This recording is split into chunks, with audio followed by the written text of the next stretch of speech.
Hi everybody, hi, Mike here. As you remember last time we left off with talking about what happens when things are not at the perfect 1 mole per liter, 1 atmosphere, whatever conditions of the tables. Well, you can still figure the cell potential of any battery using an equation called the Nernst Equation. So you'll see that this is the actual cell potential. This involves concentrations. This involves number of electrons. So let's go and take an example of a galvanic cell that is not at standard conditions.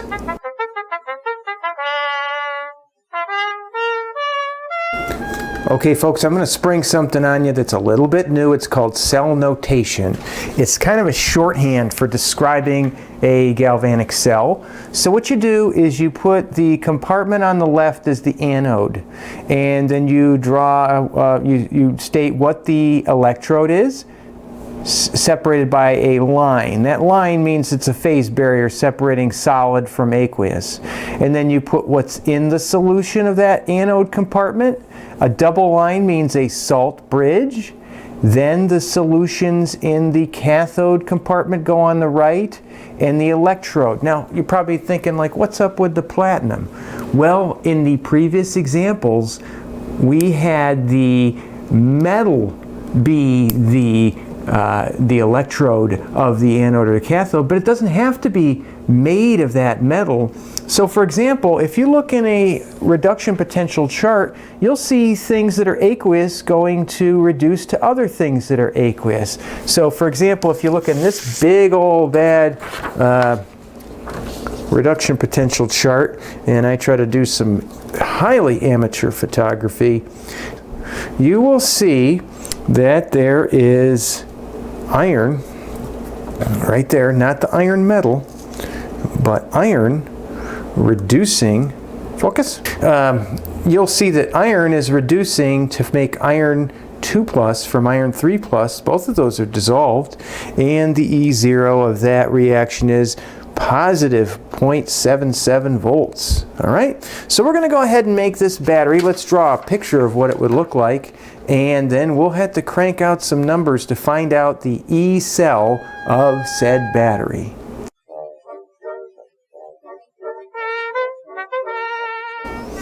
Okay, I got a little head start on it. Now you might have to go back and refer to that cell notation, but we got a, gonna connect a voltmeter here. I made the platinum electrode skinny because it's expensive, and even in my cartooning am I trying to be budget conscious. All right, so what you got in this compartment is a solution of magnesium 2+. Yeah, there's chloride in it, but that's a spectator ion, aqueous. Now notice that they said that that's 0.10 molar. We'll have to keep that in mind. All right, now here's what's going on with cell notation. It's kind of cool. They tell you what's the anode on the left, so you kind of got that given to you. Here we've got 0.2 molar Fe3+ and 0.3 molar Fe2+. Let's go ahead and look at what's going to happen here. This is the anode. It's going to be oxidation, right? This is the cathode. This is going to be reduction. So what's going to happen is iron 3+ ions are going to go, hit that electrode, pick up an electron, and come back out as an iron 2+. All right, so keep in mind this is anode.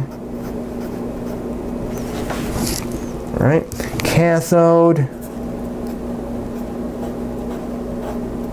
Electrons are going to flow this way. Thing in question is, what's that voltage going to be? Okay, we're back to the same old thing, folks. We're going to write out half reactions, and we're going to look them up in the table. All right, this is going to be magnesium metal going to make magnesium 2+ plus 2 electrons. All right, I'm going to look it up in the table, and then I'm going to invert the number in the table. So the number in the table is negative 2.71, but I've written this as an oxidation, and cell notation told us it was the anode because it was on the left. So this, folks, is going to be positive 2.71 volts. All right, let's take our other one. Now, we got a little bit of trickery here. That's only a 1 electron transfer. That does not make a difference in the E0, but it does make a difference in the Nernst equation. All right, so this is going to be a reduction. Fe3 plus goes to make Fe2 plus. Both of these are aqueous. And then that'll be an electron. But that ain't balanced. We got to multiply the thing by 2, and that has no bearing on the value of E0. But this will be from the table that I showed you. And you might have a table in another book that you're looking at, but they're all pretty close to each other. This is positive 0.77 volts. And I leave that one unchanged. So now we can write this and find out the reaction. Okay, and the electrons will cancel, and I'll have my cell reaction: magnesium solid plus 2Fe3 plus aqueous goes to make magnesium 2 plus aqueous plus 2Fe2 plus aqueous. Now look, if you want, you can check yourself before you wreck yourself here. If you did the right thing, you should find equal charge on both sides. So there's a charge of positive 6 on the left, and a charge of positive 2, and positive 4 is positive 6 on the right.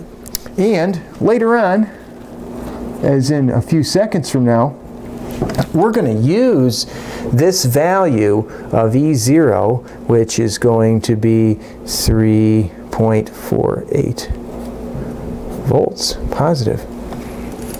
That's not the voltage of the voltmeter because it's not at 1 mole per liter. We've got to use and invoke the Nernst equation to help us through this.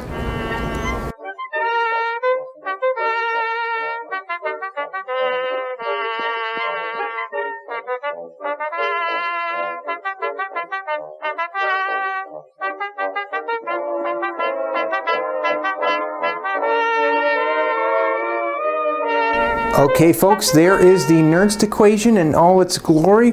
We're going to go and refer back to our cell reaction once in a while, but I know already the E0 of this reaction, and because I balanced it earlier, notice it had a 2 electron transfer, so we're kind of, off and running here, calculating the voltage of that cell.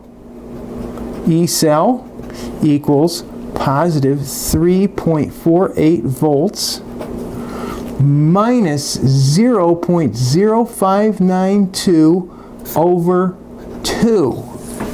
N is the number of electrons that balance in the balanced equation. Log, okay, let's talk about of what? Q is like a K. I kind of remember saying that last time. And so what you got to do, it's products over reactants raised to their coefficients just like a K. So what you're going to do is you're going to put 2 things that are aqueous in the numerator. The solids don't go in it, just like a K. Solids don't change their concentration. And so symbolically what this is going to be, this is going to be the concentration of iron 2 plus squared times the concentration of magnesium 2 plus. Those are the products of the reaction to the first power divided by the concentration of Fe3 plus squared. So let's go back to the cell notation and look at what those were. All right? And you might have to, right here. So what was given in the cell notation were those values. And let's go ahead and plug them in, 0.1 and a 0.2 and a 0.3. So getting closer to the value of the voltage of the cell, 3.48 volts minus 0.0592 over 2. All right, log, make sure I don't get it wrong here. Okay, Fe2 plus was 0.3 molar squared. The concentration of magnesium was given as 0.1. The concentration of Fe3 plus was given as 0.2. That gets squared. We got all our numbers in there. And let's clean this up here. Let's first do order operations. I'll do this multiplication and division, and I'll do that division next.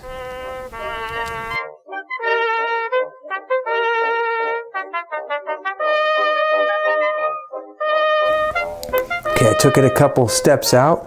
I didn't make you painfully watch me write it all down.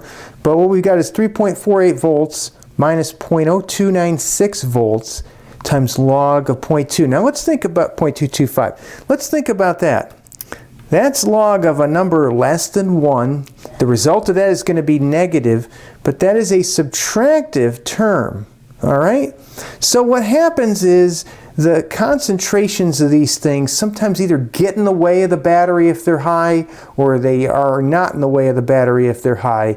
So, for example, the thing being reduced, if its concentration is high comparatively, that helps the battery. All right, so you see how there's more iron 2 plus than there is iron 3 plus? That actually helps fuel the battery. And you see how if this was a gigantic concentration of magnesium, those ions would kind of just get in the way of that electrode dissolving. So that's what's going to give this battery a little teensy-weensy bit higher voltage than the E0. Okay, I did the logarithm. Make sure you get the same value of that. Okay, and this is going to end up being 3.48 volts. And double negative, once you get all said and done, it's going to be plus a whopping 0.02 volts, giving you a final value of 3.50 volts. So I think that kind of tells you something. The voltage of a battery has a lot to do with the nature of what the materials are, more than the concentrations.